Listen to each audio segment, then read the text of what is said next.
The trouble with this argument of our great scholar McKittrick, again, is that it purely is a political argument. In other words, it argues that a flaw in the political structure of the South is the real problem. But another way of looking at it is the organization of Southern society itself generated policies which were counterproductive and also created irreconcilable opposition, which a different political structure might not have been able to deal with anyway. Planter control determined how the war would be waged. Start at the very basic with money, right? How do you finance? A war requires a lot of money. Far more money than the federal government had ever had to raise before the Civil War. Where do you get this money? Well, there are three ways to finance a war. This is oversimplifying. One, taxation, right? Taxes is the way to raise money. Two, borrowing. Issue bonds, which will be repaid down the road with interest. That's future taxation. To pay the bonds, you're going to have more taxation, but you're putting it off for a while. And third, issuing paper money, like we just saw. And, paper money to pay for things.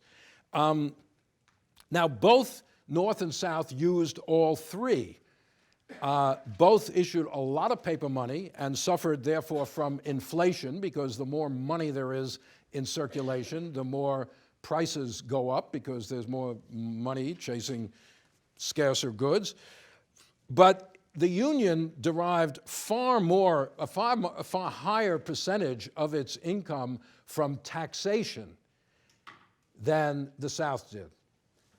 This is one of the problems of this is one of the complaints of the libertarian critique of Lincoln, that he instituted all these taxes. It's the modern state, the income tax, but everything was taxed, excise taxes, the tariffs. Yes, they raised the tariff to enormous levels in the Civil War, not because Charles Beard was there in 1860 saying the tariff is the cause of the war, but that's the way you raise money. You tax imported goods. Now, later, the tariff became a fixture to protect Northern industrialists, but it's instituted in the Civil War to get money to help pay the war. Then they issue a lot of bonds, but in the South, far more is from paper money. And in other words, what I'm saying is the planters didn't want to pay the taxes to finance the war they had themselves brought on. They're the ones with the money. If you're going to tax people in the South, the planters are going to pay the bill. Yeah, you could tax merchants. You could tax poor people, but you're not going to get much money by doing that. The planters have the money, and if you have a tax system, you've got to go after where the money is. But they didn't want to pay taxes. I mean, I can well understand that, but that created a great problem for the Confederate finance system. They did eventually, now also, as we'll see next time, the paper money issued in the North was declared to be what they call legal tender. That is to say, you've got to accept this money. I don't care if you don't think it's worth anything. If I owe you money, I borrowed money from you. Yeah, see that guy? I can borrow a lot of money. Let's say I borrowed, but I borrowed before the war, it's gold, or it's money backed with gold. That's real money. Now, I've got all this paper money, it's legal tender. I can pay you back with this money. Creditors run for the hills. They don't want to be paid back in money which is worthless. But nonetheless, legally you can. So that makes the money acceptable everywhere. It's legal tender. The South did not make their paper money legal tender.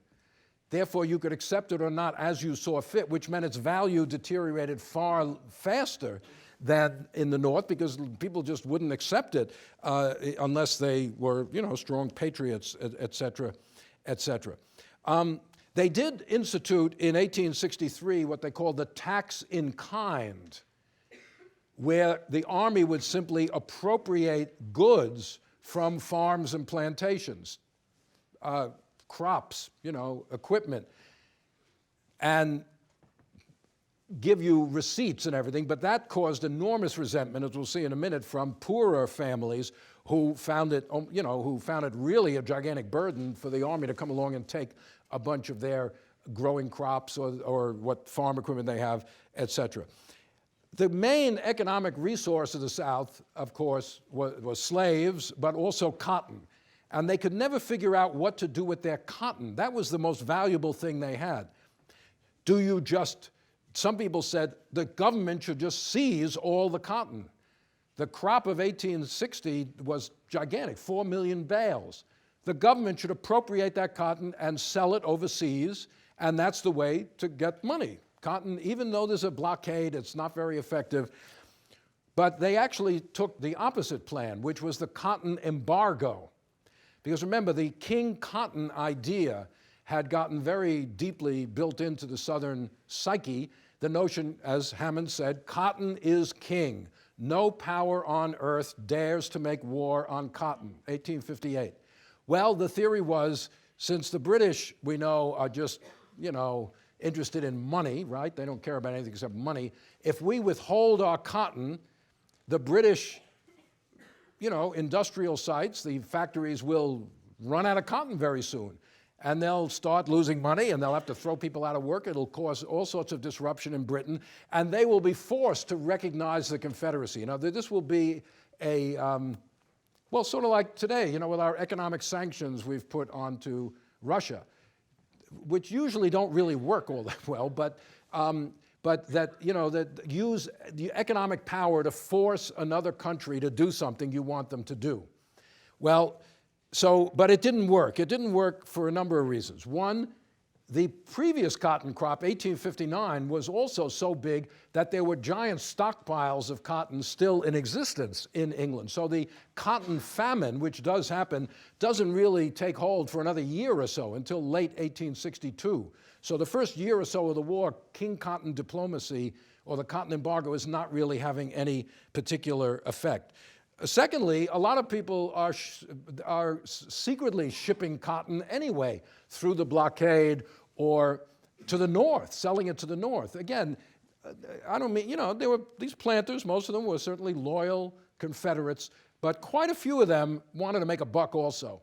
And they would, particularly when the Union Army gets into the Mississippi Valley, you'll find a lot of planters selling cotton, even though it's totally against the Confederate policy, to speculators and others in the Union Army for sale to the north. Because one of the things that happens because of the cotton embargo is the price of cotton goes sky high on the world market. Cotton becomes even more valuable if you can get it out and sell it. One result of that, since all policies have unintended consequences, one result of that is that Britain makes an avid effort to promote other sources of cotton. They move to start growing cotton in Egypt and in India. So when the war ends, the South no longer has the kind of monopoly on cotton that it had before the Civil War. And that means, this is down the road, we'll see, in the late 19th century, there's a giant overproduction of cotton in the world. Cotton is no longer as valuable in the South in the late 19th century because it's being produced in many, many places now, and far more of it than is really needed. So after the war, the price of cotton goes down to almost nothing by the 1890s. Nobody understood, knew this when the war was going on, but one of the effects. But as the war goes on, the economic situation in the South deteriorates, partly because the areas under Northern control grow in size and economic resources are taken away from the South and now under Northern control. There's scarcities of all sorts of goods. Salt, interesting book long ago about salt in the Confederacy. Doesn't seem that interesting, salt. But salt was essential for preserving meat, right? That's how they killed their hogs, and they preserved it as bacon and other stuff over the winter. But without salt, you couldn't do that, which was a tremendous hardship to poor families. Another book about ersatz, in other words, artificial things. When they ran out of leather, they made shoes out of cardboard and stuff, always trying to substitute. So scarcity was a problem, inflation was a problem, the excessive issuing of paper money was a problem. By the middle of the Civil War, you have, wait a minute, let's see if we can find it. There it is. This is the Mobile bread riot of 1863, where a crowd of women, McCurry talks about this kind of thing, a crowd of women is rioting for bread or peace, they say. This is a fanciful lithograph from a newspaper at the time. It's not an eyewitness account, but it's these Richmond, Mobile, these bread riots where women took to the streets because they couldn't feed their families. And it just shows the economic disruptions that were going on in the South.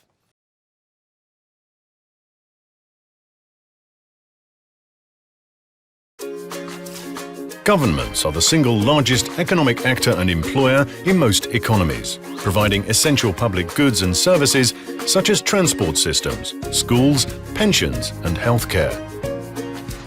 On average, public expenditure accounts for almost half of GDP across the EU. As a result, the financial health of the public sector is critical to the overall health of the economy. The economic and financial crisis badly weakened public finances in many parts of the world, including the EU, lowering revenues and increasing debt levels.